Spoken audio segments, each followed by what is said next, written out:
시청자 여러분 안녕하십니까. 7월 24일 목요일 사사건건입니다. 갑질 의혹으로 현역 의원 첫 낙마 사례가 된 강선우 의원에 대해서 의원직 사퇴 요구까지 이어졌습니다. 민주당 보좌진 협회에서는 갑질 피해 사례를 취합해서 민주당 지도부에 전달하겠다고 밝힌 가운데 홍준표 전 대구시장은 송원석 비대위원장의 과거 당직자 폭행 사건을 언급하면서 갑질 사례는 수두룩하다라고 말했습니다. 그런가 하면 당대표 후보로 거론됐던 한동훈 전 대표는 이번 전당대회에 나오지 않기로 했는데요. 정치권 소식 더불어민주당 박주민 의원, 국민의힘 최형두 의원과 함께합니다. 어서 오십시오. 네, 안녕하십니까. 안녕하십니까. 네. 자, 여야가 수해 현장을 찾아서 민생을 직접 살피고 이 나라가 해야 할 일, 또 할 수 있는 일이 무엇인지 계속해서 지금 챙기고 있습니다. 오늘 민주당은요, 경기도 가평을 찾아서 특별 재난지역 지정을 약속했고, 국민의힘은 그제 충남 예산을 찾아서 또 봉사에 나섰습니다. 이재명 대통령도 따로 수재민들과 직접 소통하면서 부족한 부분은 없는지 꼼꼼히 확인했는데요. 오랜만에 정치권에서 이렇게 우리 국민을 위한 이런 일들을 솔선하는 모습이 보기 좋은 것 같습니다. 일단 지금 지역민들에게 전해드는 가장 큰 어려움 뭘지 두 분께 좀 여쭤볼게요. 박 의원님은 그 이제 동료 의원분들 또 지역구 있으신 분들 또 지역에 특히 뭐 충청 지역, 경북 지역 뭐 이런 지역에 호남도 마찬가지고 네. 어떤 피해 복구 움직임이 좀 더 많이 필요하다라는 얘기를 많이 듣고 계신가요? 당장은 좀 많은 인력이 좀 가서 예. 그러니까 수해 현장에 대한 물리적인 복구를 해야 되겠죠. 네. 근데 이제 그게 이제 1차적으로 끝나고 나면 당연히 재정적 지원들이 이루어져야 됩니다. 네. 다행히 이제 대통령님께서 뭐 가평군이라든지 산청군 이런 데에 대해서 특별 재난 지역 선포하면서 재정적인 지원도 아끼지 않겠다라고 말씀하셨는데 그렇습니다. 민주당 차원에서는 지금 나주나 곡성, 구례 이런 쪽도 굉장히 피해를 많이 봤습니다. 광주 이런 부분도 특별 재난 지역으로 좀 추가 선포해 줄 것을 정부에 요청하고 있는 상황입니다. 네, 우리 지금 최영두 의원님도 그 지역에서 많은 좀 의견들 청취하고 계실 것 같아요. 어떤 어려움이 좀 있다고 하나요? 특히 저희 경남 지역에서는 산청 합천이 지금 특별 재난구역으로 선포되었습니다. 이게 굉장히 피해가 컸고 그래서 우리 오늘 사실은 저도 이 방송이 아니었으면 우리 당원들과 함께 지금 산청에 제9구하로 지금 갔어야 되는데 저는 뭐 주말에 이제 갈 예정입니다만 우리 시민들 또 우리 저희들 뭐 당직자들, 당원들, 시의원, 도의원들 모두 산청 합천에 지금 재 현장에 복구를 위해서 가 있는데 이야기를 들어보니까 이게 막 큰 뭐 토사가 흘러내리고 해서 이게 사람의 힘으로 금방 이게 맞아요. 정리하기 힘들다고 합니다. 그 기계라든가 이런 장비의 도움을 받아야 되고. 네. 근데 하도 급작스럽게 진행되면서 처음에 며칠 동안 이야기를 들어보니까 당장 입을 옷, 뭐 다음에 뭐 가재 도구, 뭐 이렇게 양치질 거 뭐 아무것도 챙겨지를 못해서 입을 것 먹을 이런 게 없어서 같이 고전한다고 했는데 지금은 이제 이 복구를 위한 여러 가지 그 장비들 그리고 또 당장 필요한 것들이 뭐 삽이라든가 이런 것들을 이제는 조금씩 지급되고 있겠습니다만 그런 것들이 아주 긴급한 모양입니다. 무엇보다 중요한 것은 이런 것이 이제 해마다 계속 되풀이되고 있지 않습니까? 이게 지금 강우량이 폭우량이 뭐 100년 만에 최고다고 이렇게 이야기를 하고 있습니다. 그러다 보니까 막 산사태가 나기 전에 산이 운다고 할 정도로 굉장한 그 징후가 있었다고 하지 않습니까? 그래서 이제는 재해 대책도 우리가 보통은 50년 내에 폭우에 견딜 수 있는 무슨 이런 식으로 설계를 했는데 앞으로는 이제 이 이상 기후 현상 이유 때문에 재해 대책 같은 것도 공사라든가 대책도 아주 기록적인 폭우를 대비한 그런 방식으로 이루어지지 않으면은 해마다 이런 사태가 반복될까 싶어 아주 걱정이 큽니다. 네네. 지금 뭐 폭우가 끝나자 폭염이 와가지고요. 그러니까 재해 현장의 어떤 복구 작업이나 이런 것도 굉장히 힘들다고 하고 네. 또 그 가축들 집단 폐사라든지 이런 것들도 지금 벌어지고 있어서 이 농민분들을 비롯한 많은 분들이 좀 상상 이상의 좀 피해를 지금 입고 있는 상황인 것 같습니다. 뭐 말씀하신 대로 이제 입법적인 대처가 반드시 있어야 될 것 같고요. 여야가 이런 부분에 있어서 좀 힘을 합쳐가지고 적극적인 지원 정책들 좀 펼쳐 나가야 될 것 같습니다. 네. 자, 이재명 대통령도 지금 따로 수재민들과 직접 소통하면서 부족한 부분은 없는지 꼼꼼히 확인을 했습니다. 읽어보세요. 우리 그 산청에 지금 저 청해 마을 진안면 이런데 지금 파우스고 축사고 소들이 지금 죽어서 난립니다. 그럼 뭐가 필요하세요 지금? 장비로 뭘 제거해야 되는 예, 장비로 해갖고 근처에서 바로 확인하고 예, 지하철 빨리 오픈한다. 사전 대비를 열심히 한 것 같아요. 우리 뭐 지사님하고 군수님 또 공무원들이 잘한 거죠. 예, 잘했습니다. 이번에 어느 우리 단체는 지방 공무원들이 이 통장님들하고 마을 주민들이 학교 일체가 돼가지고 이거가 나중에 잘 되나 안 되나 체크 좀 해가지고 연락할 때 한번 알려주세요. 네, 전화번호 받았습니다. 잘 진척이 안 되면 다시 얘기해. 근데 최 의원님, 이번에 지금 수해 현장에 방문하는 모습이 예전과는 좀 다르다는 목소리가 지금 국회 안팎에서 나오더라고요. 그러니까 무슨 말인가 하니 지금 이제 갑질 의혹 논란 때문인지 의원분들이 보좌진들을 대동하지 않고 뭐 차를 직접 운전해서 간다거나 아니면 이제 보좌진은 있고 의원분들끼리 이렇게 가서 복구 활동을 한다고 하는데 그런 모습도 들리고 있습니까? 예, 일단은 뭐 지금 사실 수재 현장이 네. 개별적으로 차를 이동하기 위해 근데 우리 당만 해도 100명이 넘지 않습니까? 의원들이. 근데 의원 전체가 예산에 이제 간다 할 경우에 그 차량 100대가 만일 그 지금 수재 현장의 복구 때문에 바쁜 그 도로며 도로도 다 복구가 안 됐을 텐데 복잡하겠죠. 그래서 버스로 우선 이동했고 네.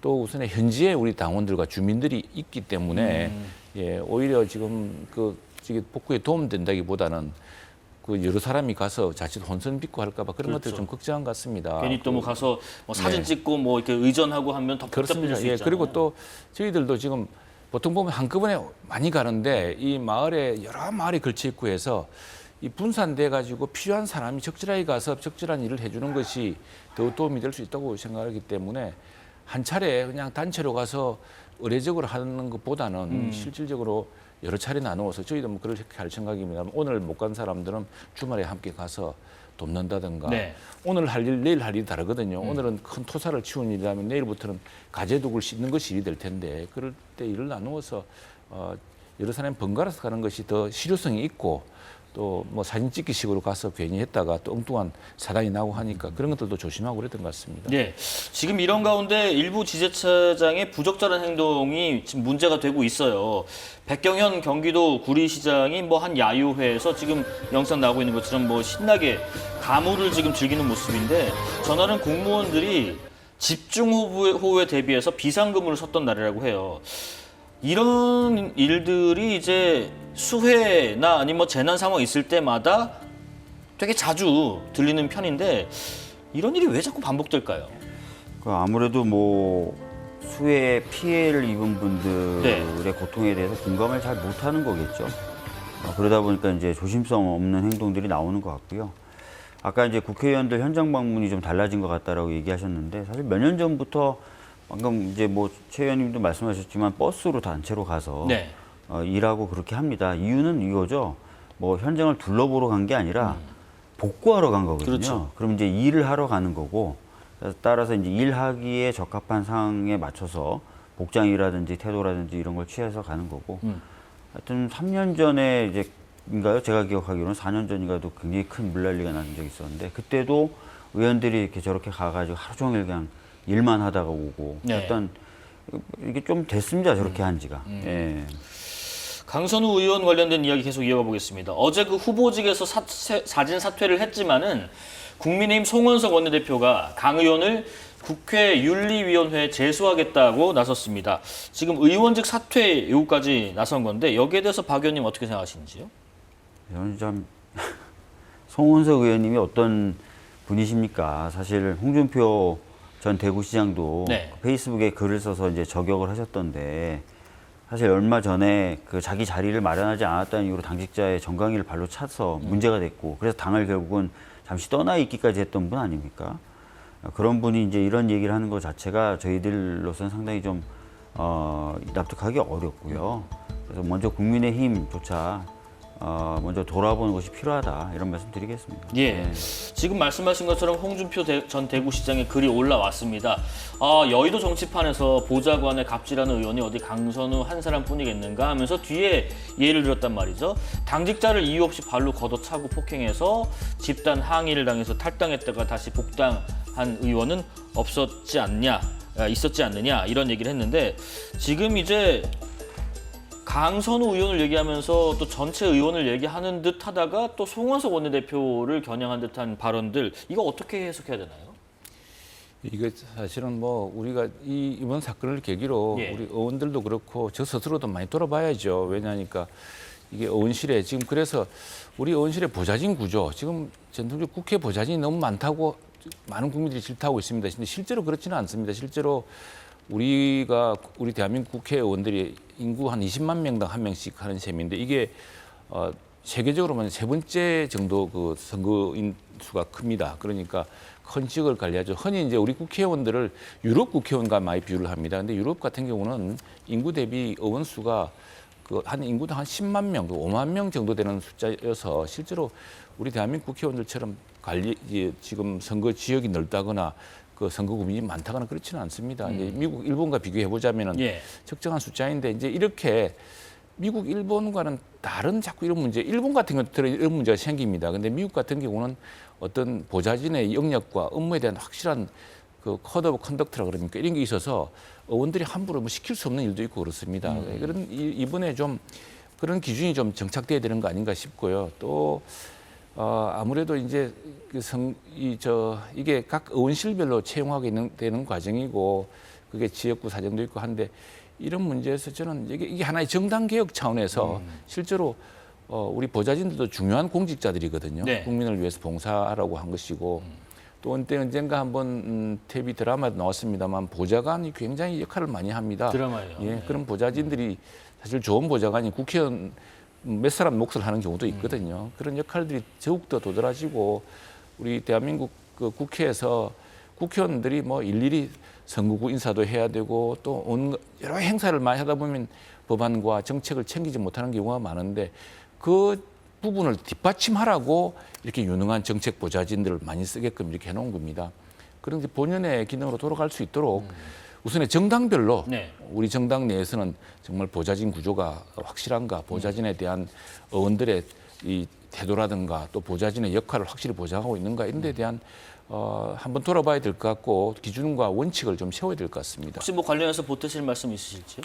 뭐 이제 의원실별로 좀 다르긴 하지만 뭐 여러 가지 어떤 문제들이 노정되어 왔을 겁니다. 근데 그런 부분에 대해서 한번 돌아보는 계기가 될 필요는 있다라는 말씀 뭐 저도 찬성을 하고요. 네. 그럴 필요는 있죠, 분명히. 예.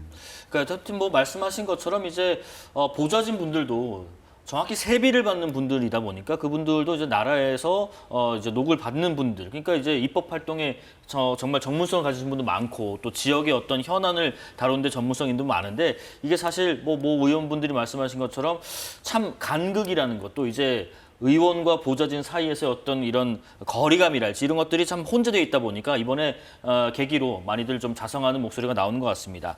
자, 그런데요. 지금 인사 시스템에는 전혀 문제가 없다라고 했던 대통령실이 뒤늦게 문제가 좀 있다라는 인정을 좀 했습니다. 특히 이제 이게 어떤 정권 할 거 없이 정권 초기마다 이 인사 시스템 관련 논란이 나오는데 인사가 만사입니다. 인사 검증 시스템 이런 거 어떻게 좀 재정비를 할 필요가 있을지 먼저 좀 들어보겠습니다.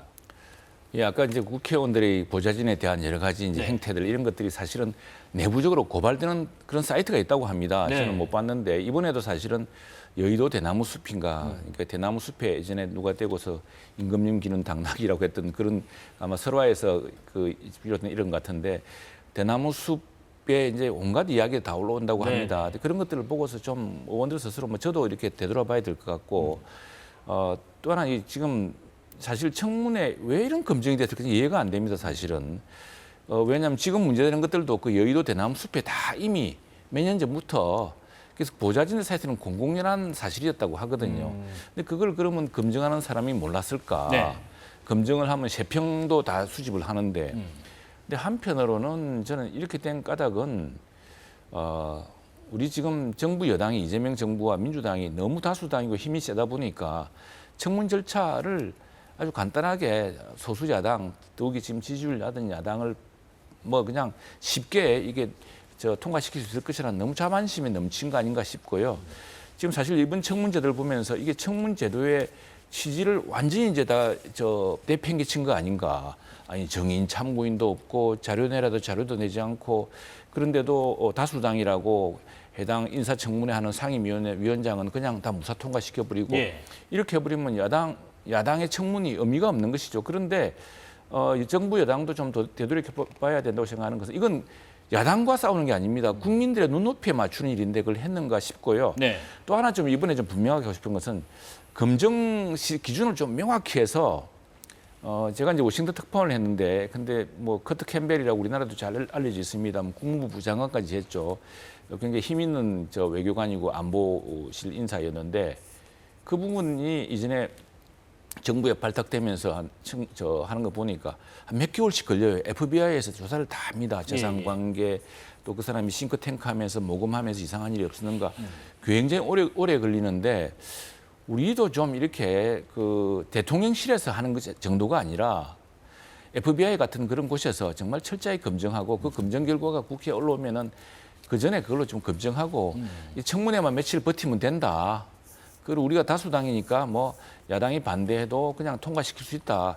이렇게 된다면은 이건 우선에 국민의 눈높이에 떨어져서 정부 여당이 스스로 신뢰를 잃는 길이기도 신뢰를 잃어가는 그런 과정이 될 테고 무엇보다도 정부에 대한 국민의 신뢰를 상실하는 것입니다. 이거 정부를 국민들은 어떻게 생각하겠습니까? 그리고 공직자들은 저 장관이 저런 장관인데 우리가 일할 기분이 나겠습니까? 이게서 정부의 신뢰, 정부에 대한 국민들의 믿음을 스스로 무너뜨리는 길이라는 것을 잘 명심하고 저 검증 시스템을 좀 새롭게 정비하고 또 청문 기준에 맞추어서 청문 절차를 제대로 진행하고 지키려는 의지를 다시 한번 확립해야 된다고 생각을 합니다. 지금 뭐 미국의 사례도 들어주셨는데 우리가 사실 뭐 이런 인사 검증에서 보완해야 된다고 해서 예전에 이제 법무부에서 인사 검증단도 운영하고 여러 가지 많이 했는데 그럼에도 불구하고 참 거론하지 못한 부분들이 많았다. 또 이번에도 강선우 후보자뿐만 아니라 뭐 지명 철회가 된 이진숙 후보자도 마찬가지고 또 우리 강준욱 비서관도 마찬가지고 여러분들이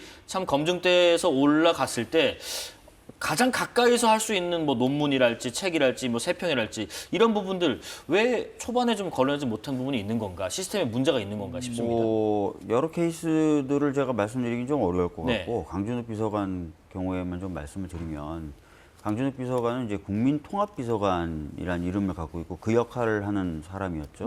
그리고 그 역할을 하는 자리였습니다. 그래서 애초부터 보수 쪽 인사 또는 보수 쪽에서 추천하는 인사를 쓰는 것으로 컨셉을 잡고 있었던 거예요. 지금도 그렇게 찾고 있고요. 네, 맞습니다. 그런데 강준욱 비서관에 대해서 보수 쪽 인사분들을 통해서 중복적, 중첩적으로 추천이 들어왔다는 거예요.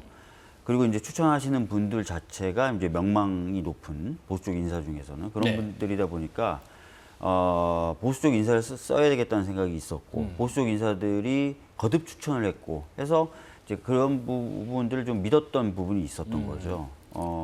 약간 그래서 그런 부분은 좀 다시 좀 다잡아야 될 부분이 있는 것 같은데 어찌됐든 다시 한번 또 보수 쪽 인사 또는 보수 쪽이 추천한 인사를 좀 또 채용을 할 텐데 그런 부분은 아마 좀 정비가 되지 않을까 이렇게 생각이 되고요.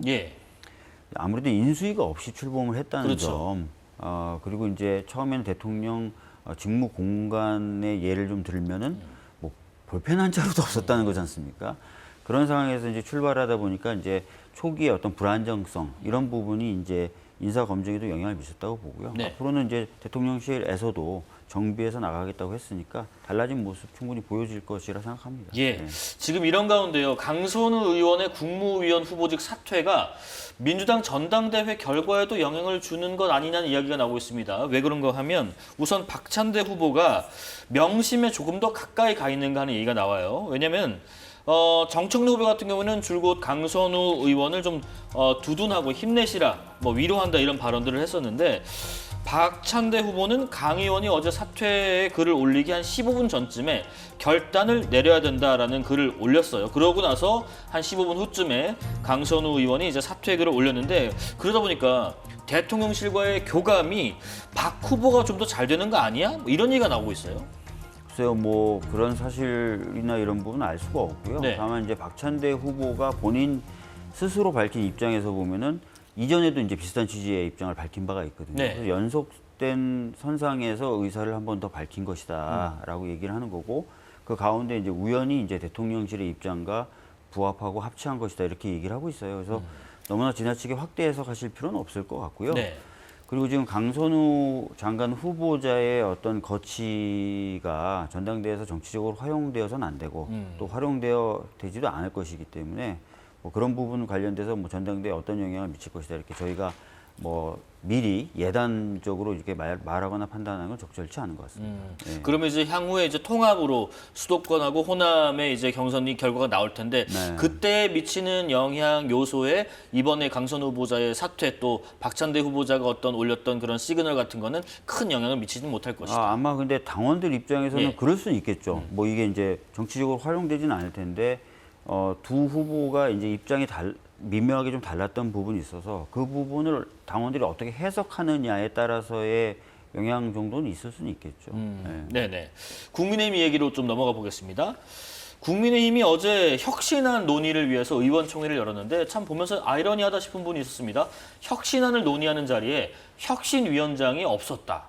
아무런 결론도 내지 못했다고도 하던데 어제 일단 의원총회 분위기가 어땠습니까, 최 의원님? 그전에 내 민주당 그 이야기를 좀 할게요. 근데 네. 우리가 당에서 여당을 겪어봤기 때문에 당이라는 것은 대통령실의 휘하가 아닙니다. 네네.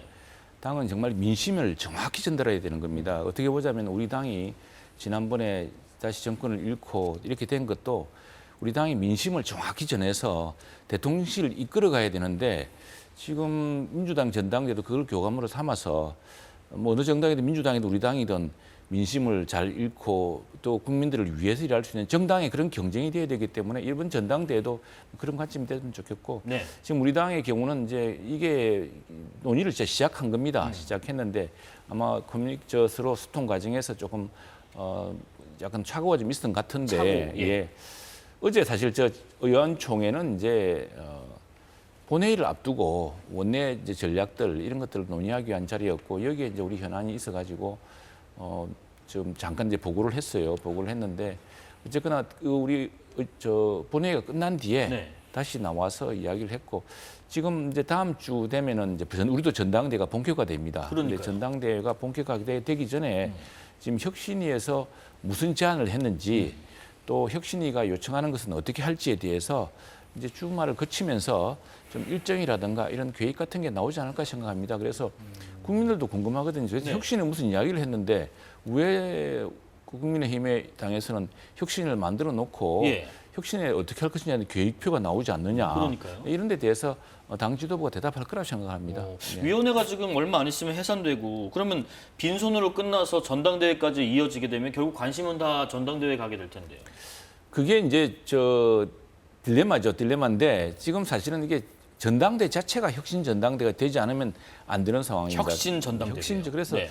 저는 오랫동안 뭐 어쨌든 우리가 지금 의원총회 우리 원내도 우리 당원들의 신뢰를 많이 잃었습니다. 그리고 굉장히 질타를 받고 있고 그렇다고 한다면은 우리 당원들 또 나라를 걱정하고 정말 힘들어하는 우리 당원들이 전당대회를 통해서 지도부를 뽑고 무엇이 필요한지를 우리 원내 정당 원내 의원들에게 더 분명한 지침을 주고 하는 이런 과정이 있게 될 텐데 네. 지금 안철수 당초 혁신위원장으로 내정되었던 안철수 위원장도 혁신을 위해서 전당대회 출마해서 당대표가 되어서 혁신하겠다고 하지 않았습니까? 그래서 그런 의미에서 보자면은 지금 여러 주자들이 나오고 있습니다만 이제 본격적으로 우리 당원들이 선택하게 되는 혁신의 경쟁이 좀 본격화돼야 될 것같다 생각하고 예. 혁신위원회는 그 혁신 전당대가 되기 위한 의제들을 제대로 공론화해서 새로운 당대표 또 전당대를 통해서 의결하도록 그렇게 일정표를 만들어야 되지 않을까 생각합니다. 그 오늘 발표된 정당 지지도 조사 결과 보고 박 의원님 이거 좀 여쭤볼게요. 일단 저 보면요. 더불어민주당은 지난 조사보다 2%포인트 하락해서 43%, 국민의힘도 지난 조사보다 2%포인트 하락해서 17% 지지율을 나타내고 있습니다. 이 조사는 코리아 리서치 앤 인터내셔널 엠브레인 퍼블릭이 조사를 했고요. 21일부터 23일 동안 전국에 거주하는 만 18세 이상 남녀 1,001명을 대상으로 무선 전화 면접 100%, 표본 오차는 95% 신뢰 수준의 플러스 마이너스 3.1%포인트입니다. 지금 그 자당의 뭐 정당 지도가 조금 떨어진 부분도 있지만은 국민의힘 지금 19에서 17. 앞서 제가 여쭤봤던 것처럼 상대당에서 지금 혁신안에 대해서 이제 혁신 전당대회로 또 언급을 하셨는데 그렇다면 지금까지 계속 이어져 왔던 혁신안에 대한 얘기는 뭔가 싶어요. 그러니까 사실은 예전부터 예. 그 혁신위를 만드는 동시에 전당대회를 치르겠다라고 얘기를 한 거잖아요. 네. 그래서 전당대회를 하겠다고 한 순간부터 사실은 혁신위는 역할을 할 수가 없죠. 네. 왜냐하면은 전당대회를 통해서 새로 지도부가 구성이 되는데 그럼 이 혁신위가 했던 활동의 결과를 누구한테 보고하고 누가 책임지도록 만듭니까? 그게 담보되지 않은 혁신위가 되는 거죠. 그러니까 사실은 이름뿐인 혁신이 빈손 혁신위가 될 것이다. 이런 얘기 옛날부터 그러니까 전당대회를 한다라는 결정을 했을 때부터 많이 나왔었는데 실제로 지금 그렇게 가고 있는 거죠. 네네. 그런 부분들이 지금 지도에도 반영됐다라는 평가이신 것 같고 네. 지금 민주당의 하락 이유는 2%포인트. 역시 뭐 최근에 있었던 이 조사 기간이 21일부터 23일이면은 이 인사 관련된 어떤 논란 때문일까요? 글쎄요, 뭐 여러 가지 원인이 있을 수 예. 있는데요. 뭐 그 요인도 하나의 원인이 될 수는 있겠죠. 근데 뭐 면밀히 뭐 평가하기는 좀 어렵네요. 네네. 지금 알면서도 달라지지 않는 건 뭔가 국민의힘에 있어서 이런 좀 아쉬움 또 이제 좀 실망스러운 좀 의견들도 많습니다. 변화의 의지가 없다라는 이런 평을 들으실 때마다 어떠세요? 지금 우리 당 이제 회의 장면 회의장 비상대책위원회 회의장 뒷변에 보면은 거기에 이렇게 써 있습니다. 반성과 책임 그리고 네. 변화입니다. 반성과 책임 변화인데 지금 사실 어떻게 보자면 한번 뭐 그 유명한 책에 있다는 이야기 아닙니까? 잘 되는 집안은 모든 이유로 잘 되고 더 안 돌아가는 시간. 한번 한때기 시작하면 참 또 그 안 되는 이유가 또 수백 가지고 네, 지금 네. 그런 상황입니다. 그런데 지금 뭐 참 저희들로서는 한 사람 한 사람이 아주 가시방석 위에서 새로운 좀 각오를 다지고 또 그래서 또 어떤 의원들은 뭐 정말로 큰 절로 사죄도 하기도 하고 뭐 이랬습니다만 네. 지금 시점은 이제는 책임으로 보여줘야 될 시기가 온 것 같습니다. 국민들도 이제 뭐 사죄한다 같은 말 반복해 듣는 것도 이제 실정날 무렵이 되었고 그러니까 무언가 다시 국민들의 공감을 일으키고 하려 그러면은 저희들은 첫째는 정책 정당으로서의 능력을 다시 복구해야 된다. 그동안 소수당으로서 민주당이 이렇게 막 몰아붙일 때 소수당이기도 했지만 정책적으로도 정말 치열하게 막 붙었느냐 이런 자책부터 좀 있는 것이고요. 또 네. 하나 선거를 지금 연패하고 있지 않습니까? 대통령 선거도 그렇고 앞에 이제 저 국회의원 선거도 또 크게 졌고 이 선거에서 이길 수 있는 정당으로 다시 거듭나야 될 텐데 이걸 어떻게 할 것인가? 그 해법이 간단치는 않죠. 거기다가 그래서 저는 아마 그 과정이 내년 지방선거를 대비해서 우리가 선거에 제대로 대비하는 정당 그리고 지방선거에서 서울시나 뭐 인천시, 인천, 경기 수도권뿐 아니라 전국의 지자체, 광역지자체 선거에서 국민들의 다시 신뢰를 찾을 수 있을 것이냐, 네. 우리 당원들에게 다시 한 번 더 희망을 줄 수 있을 것인가를 지금 이제 시험받는 순간이라고 생각을 합니다. 지금 계속 전당대회까지 더구나 이제 시작되니까 이제 당권 주자들이 뛰면서 또 새로운 각오를 밝히고 또 여기에 전당대 힘이 결집되어서 새로운 기대가 모인다면은 아마도 가을쯤부터는 뭔가 또 여기에 혁신적인 방안이 붙는다면은 되지 않을까 생각하는데 이게 참 삼박자가 맞아 떨어지려 그러면은 한 사람 한 사람이 이제는 무거운 책임을 느끼고 네네. 또 그런 책임에 따라서 이제 말이 아니라 무엇인가 실천으로 보여줘야 되는데 그게 참 금방 하루아침에 드러나기 어려운 그런 답답한 사정이 있는 것 같습니다. 근데 네. 뭐 저도 지금 우연찮게 또 혁신위원이라는 자리를 맡아서 아주 뭐 그래도 무겁고 네. 마음도 답답하고 이런데 어쨌든 뭐 지금 책임을 피하지 않고 무엇이든 이 지금 우리 당원들의 기대와 또 국민들의 실망을 뒤바꿀 만한 노력을 다하는데 역시 열심히 지금 생각하고 있습니다. 예. 뭐 어제 이어서 오늘도 당대표 출마를 선언한 분이 있습니다. 국민의힘의 주진우 의원인데요. 주진우 의원은 계엄을 옹호하거나 전직 대통령의 복귀를 주장하는 것은 당의 확장성을 스스로 가두는 것이다라는 주장을 했고요. 그런데 박 의원님, 네. 한동훈 전 대표가 지금 나오지 않을까 했는데 불출마하겠다고 선언을 했는데 예상됐었죠. 예. 그러면서도 이런 얘기를 했습니다. 기득권 다툼 대신에 현장에서 정치를 하겠다. 이게 무슨 뜻으로 해석되시나요? 제가 보기에는 이번 전당대회에 출마하지 않으면서 네. 약간 몇몇 후보들을 간접적으로 좀 돕는 작업 네. 등을 하면서 본인의 어떤 세력을 유지 또는 약간 확대하는 식으로 전당대회 기간을 보내지 않을까 싶고요. 그 얘기를 하는 것 같습니다. 예. 본인의 세력을 좀 유지하고 확대한다면 친한계 의원들이나 그러니까 뭐 당대표 후보 예. 중에 좀 말이 통하는 사람 한 명 정도를 좀 간접적으로든 직접적으로든 좀 도우면서 당내 이제 그런 어떤 흐름을 좀 유지 확대시키면서 자기 세력도 지지 세력도 좀 확보하는 그런 작업을 하지 않을까 싶어요. 이번에 직접 당대표에 나와 봐야 이제 곧 얼마 안 있으면 또 지방선거가 올 테고 그런 부분들의 어떤 나와봐서 질 책임적인 거니까. 부분도 나와봤자 질 거니까. 질 거다. 예. 예. 그런 부분에서 좀 책임을 앞으로 지는 것도 좀 동시에 좀 피하기 피하고. 위한 전략으로 예. 해석하신다. 최 의원님 의견 어떠세요? 한 전 대표가 왜 불출마했다고 생각하시나요? 여러 뭐 판단이 있겠죠. 예. 판단이 있는데 저는 어쨌든 우리 전당대 성패는 뭔가 새로운 황골 탈퇴, 혁신이란 말이 그 가죽을 벗긴다는 말입니다. 굉장히 고통스럽게 새로운 완전히 점을 갈아엎고 새로 한다는 말이거든요. 제가 이제 혁신 전당대를 기대하는 것도 그런 까닭인데 네. 그 전당대 되기 위해서는 정말 이 당을 둘러싸고서 치열한 노선에 대한 그 논쟁과 또 그런 것들이 좀 치열하게 벌어져야 되는데 뭐 한동훈 전 대표에 대해서는 저런 이야기 전에부터 있었습니다만 어쨌거나 지금 당의 노선과 당의 방향을 둘러싸고서 아마 치열한 논쟁이 그래도 계속 될 거라고 생각을 합니다. 네, 특검 얘기도 간략히 해보겠습니다. 지금 윤 전 대통령이 내란 재판에 또다시 불출석을 했는데요. 특검 측은 정당하지 않은 이유로 3차례 연속 불출석한 만큼 구인영장을 발부해달라고 했습니다. 윤 전 대통령의 이런 태도 어떻게 받아들이고 계십니까? 그러니까 사실 지금 불출석하는 이유가 건강상 문제인데요. 네. 다 아시겠지만 얼마 전에 이제 구속 적부심을 하면서 건강상 이유를 들었어요. 근데 법원이 받아들이지 않았죠. 법원이 받아들이지 않은 이유를 불과 또 며칠 만에 또 거듭 주장하면서 재판에 출석하지 않고 있거든요. 네.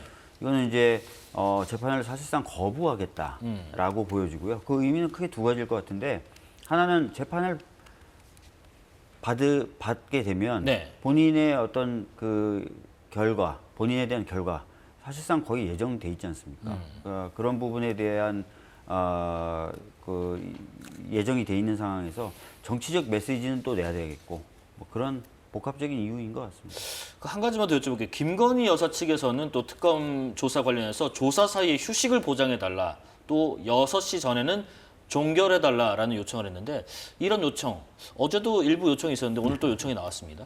그러니까 지금 김건희 씨 쪽에서는 수사는 협조하겠다라고 하면서 굉장히 여러 가지 조건을 대고 있어요. 그리고 그 조건 중에 대부분은 뭐냐면 여러 번 수사를 받는 것을 전제 조건으로 하고 있어요. 네. 이 이야기는 구속영장을 치지 말라는 뜻이죠. 자기는 수사에 응한다. 대신에 수사를 짧게 여러 번 받게 해달라. 이거는 구속되지 않은 상태에서 수사가 쭉 진행되기를, 그러면서 시간이 많이 소비되기를 원하는 거예요. 아시다시피 특검은 기간이 한정되어 있는 수사기관입니다. 그렇습니다. 그러니까 대부분의 수사기간을 그런 방식으로 소비해 나가겠다. 이렇게 보여지는데 받아들여지기가 굉장히 어려운 주장과 요구죠. 원칙대로 하겠다는 입장을 네. 또 특검이 밝혔죠. 네. 지금 그 윤 전 대통령의 재판 불출석 그리고 김건희 여사 측의 특검 조사에 관한 어떤 협상 요청 이런 부분들 종합적으로 어떻게 보고 계십니까? 그러니까 모든 사람은 법 앞에 평등한 네. 것이고요. 절차적 정의라든가 그다음에 어떤 적법 절차에 따라서 모든 것이 이루어지길 바랍니다. 어쨌든 지금 윤석열 전 대통령 구속되어 있는 것이고 예. 지금 김건희 여사도 지금 수사를 피할 수 없는 상황 아닙니까? 그래서 그런 상황에서 이제는 한 사람의 피의자이자 피고인이 된 거 아니겠습니까? 여기에 따른 또 권리와 또 재판에서 스스로 실체적 진실을 밝힘으로써 재판에서 자신의 정당을 밝혀야 된다면 그 분명히 밝히는 것이 오히려 더 이 실체적 진실을 밝힐 수 있는 것이기 때문에 네. 또 당당하게 응할 것은 응해야 된다고 생각을 합니다. 그런데 모든 것이 적법 절차와 이제는 이제 법 앞에서 권력자가 아니지 않습니까? 이제는 뭐 권력자라 국중에 국중에 해야죠, 있는 그렇게. 했었어야죠. 예, 권력자도 심지어 이제 그런데 지금은 이제 피고인이고 피의자고 이런 상황이기 때문에 거기에 따른 적법 절차적 정의에 따라서 당당하게 이루어진다고 생각합니다. 당당하게 이루어져야 된다고 생각합니다. 지금 그 외환 관련 수사 관련해서요. 내란 특검팀은 군 관계자들에 대한 수사가 국가 안보를 저해한다는 일각의 비판 의견에 대해서 외환 의혹 수사를 하지 않는 게 직무유기다. 이렇게 얘기를 했는데 두 분 의견 들어보겠습니다. 박 의원님. 외환이라는 건 굉장히 중대한 예. 범죄입니다. 그러니까 국가의 안보에 엄청난 위험을 끼치는 것이거든요. 그런데 그런 의심이 가는 정황들이 계속 나오고 있는데 수사를 안 한다. 그것은 언제든지 그런 것들이 재발할 수 있도록 놔두는 것에 다름 아니지 않습니까? 네. 당연히 수사를 해야 되는 것이고요. 그다음에 수사기관이 그것을 수사한다고 해서 군사기밀을 막 여기저기 유출한다. 그런 것도 아니지 않습니까? 따라서 지금 그런 식으로 대응하는 것은 전혀 근거가 없을 뿐만 아니라 수사를 방해하려는 의도로밖에 보여지지 않습니다. 지금 그 외환 관련해서 또 내란 특검팀이요. 지난해 6월부터 김용현 전 국방부 장관이 취임했던 9월 초까지는 드론사와 합참이 연락한 적이 없었다는 진술을 확보했다고 해요. 그러니까 김용현 전 장관이 취임한 9월부터 평양에 드론 투입을 지시한 걸로 지금 특검이 보고 있는 것 같은데요. 어떻게 생각하시나요? 지금 이 굉장히 그 수사에서 네. 모든 뭐 것에 대해서는 실체 진실을 밝혀야겠습니다만 지금 굉장히 모순적인 일을 하고 있습니다. 네. 그런데 외환죄가 적용되려면 우리 박 위원장님 더 잘 아시겠습니다만 이게 뭐 공모, 북한과의 공모 같은 걸 이제 입증해야 되는 문제가 있을 뭐 테고. 내통을 했다거나 통모한 예. 흔적. 예. 그리고 또 한편으로는 또 일반 이적죄를 적용했다 그러는데 그럼 북한을 무엇을 이렇게 이것도 어려우니까 지금 그 직권 남용, 허위 공문서 작성 이걸로 이제 구속하려다가 특검의 구속영장이 김용태 드론 작전 사령관에 대한 특검 네, 구속영장이 김용대, 네. 김용대 기각되지 않았습니까? 그래서 전 이거 상당히 좀 무리한 수사를 하고 있다는 이제 의심이 들고 근데 이제 우선에 지금 당시에 저쪽 지금 이제 혐의 사실로 드러내고 있는 그 상시 동화를 보면은 이 특검은 이제 더욱이 지금 군의 작전이 정전협정 위반이라고 그랬습니다. 예. 정전협정 위반으로 치면은 북한은 이미 수십 차례, 수천 차례 위반한 셈입니다. 우선에 북한이 작년에만 해도 무려 6천 개 가량의 오물풍선을 우리 대한민국으로 보냈습니다. 그리고 2022년에는 북한 무인기가 대통령실을 염탐하기도 했고 영사까지 날아왔을 거예요. 네. 그런 과정에서 이제 군에서 이런 어떤 비밀 작전이 있었을 수도 있는 것인데 그걸 지금 다 밝혀서 그 일반 이적죄라든가 외환죄라든가 적용하기 어려운 법조를 했다가 스스로도 지금 모순을 보이고 있는 이런 양태로 가는 것이 맞느냐? 이 문제는 사실 이미 이제 국방부 장관도 바뀌게 될 테고 군의 모든 지휘체계나 바뀌면서 내부적인 점검이 다 있을 수 있는 일이거든요. 그렇게 해서 정말 그동안 뭐 잘못된 관행이 있다면 고쳐야 될 문제고 또 처벌받았으면 처벌받아야겠습니다만 너무 무리한 기획으로 자칫 국가 안보를 위태롭게 하는 우리가 지금 북한과의 하는 이런 작전 내용을 갖다가 다 공개할 수도 있는 아주 좀 위태로운 상황을 가고 있는 거 아닌가. 이 점에서는 지켜야 할 선을 좀 지키는 게 좋겠다는 생각이 듭니다. 네.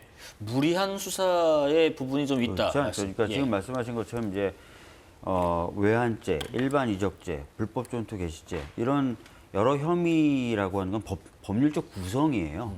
그러니까 사실관계를 확정한 다음에 이 사실관계에 부합하는 죄명은 뭘까? 그 단계에서 이제 여러 가지 적용할 수 있는 겁니다. 죄명을 박아놓고 그 다음에 사실관계를 붙이는 게 아니라. 예, 그래서 지금 사실관계를 확정하고 있는 단계다라고 보시면 되는데 지금까지 드러난 정황은 말씀하신 대로 군사 작전이다 이렇게 하려면 그래도 지휘 체계에 따른 지휘와 보고는 이루어진 상태에서 진행이 돼야 되지 않겠습니까? 지금 특검이 가장 문제 삼는 거는 왜 지휘 체계를 안 따랐지? 왜 지휘 체계대로 보고가 안 됐지? 라는 부분이에요. 그러니까 의원님이 그렇게 얘기하시는 거 완전히 궤가 다른 상황이 벌어진 겁니다. 그러니까 지금 제 생각은 이제 그게 특검 내부에서 이게 특검이 지금 사실은 수사 과정을 계속 일중계 방송하듯이 하고 있지 않습니까? 이건 국가안보 걸린 중요한 문제이기 때문에 지금 우리 박 위원장이 말씀하신 것처럼 이거 뭐 그렇다고 도망가는 것도 아니고 그 사실을 움직일 수 있는 것도 아니거든요. 지휘체계 문제, 지금 뭐 비화폰까지 다 보고 있는 상황이기 때문에 그렇다고 한다면 그걸 내밀하게 다 보고 난 뒤에 결론을 내야 될 문제인데 이걸 중계 방송하듯이 이렇게 하는 것 자체가 특검 측에서 위태롭다 이거예요. 유출했다라고 자꾸 보고 계신데 지난번에도 한번 소동이 있었죠. 네. 윤석열에 대한 구속영장 내용이 언론에 보도되자 자세하게 나갔죠. 자세하게 네. 나가죠. 이게 뭐야 특검이 흘린 거야? 변호사 측에서 나간 거였죠. 그렇잖아요. 그게 팩스 번호하고 다 나와 있었지 않습니까? 그래서 이런 사실이 무슨 아니죠. 특검이 흘린다고 전제하고 지금 특검이 얘기하시는 우리가 거는 특검법에서 안 문제 맞을 수 삼았던 있을 것 것도 같아요. 일반적으로 예. 일반 수사에서는 우리 박 위원장님 법조인이 더 잘 아시겠습니다만 비의사실 공표를 금지하고 있지 않습니까? 그런데 특검은 수사 과정을 국민들에게 알 권리라는 차원에서 계속 브리핑하듯이 해요. 브리핑을 근데 하는데 그 브리핑 조항에 보면은 그래서 근데 여기서 이런 피의사실 국가 안보에 관한 공표죄는 문제는 적용 피의사실 공표죄에 해당하는 부분은 빼고 브리핑하도록 돼 있어요. 국가 안보에 관한 문제는 윤석열 그런 문제를 측이 차분하게 살핀 뒤에 지금까지 최종적- 법률적인 문제에 대해서 세세히 꼼꼼히 매번 따져왔지 않습니까? 그래서 문제 있으면 그런 브리핑에 문제 있으면 아마 윤석열 측 또는 변호인 측이 문제 제기할 거예요. 근데 지금 그렇게 안 하잖아요. 네. 지금 다 구속돼 있는데 어떻게? 아니 변호인 측도 그리고 또 있잖아요. 하나 변호인 측도. 지금 이제 국가안보 상황이기 때문에 들어온 문제는 조사를 다 한 뒤에 결론을 내려서 처벌할 부분은 처벌하더라도 지금 이거 중계방송하듯이 그 이야기를 확정되지도 않고 지금 법률 적용도 하지 못하는 사실을 마구 이렇게 흘려 말하는 것이 옳으냐. 그것이 변호인들이 불리한 사실을 먼저 이야기하려겠습니다. 알겠습니다. 두 분 의견 여기까지 들어보겠습니다. 정치권 소식 더불어민주당 박주민 의원, 국민의힘 최형두 의원과 함께했습니다. 고맙습니다. 네.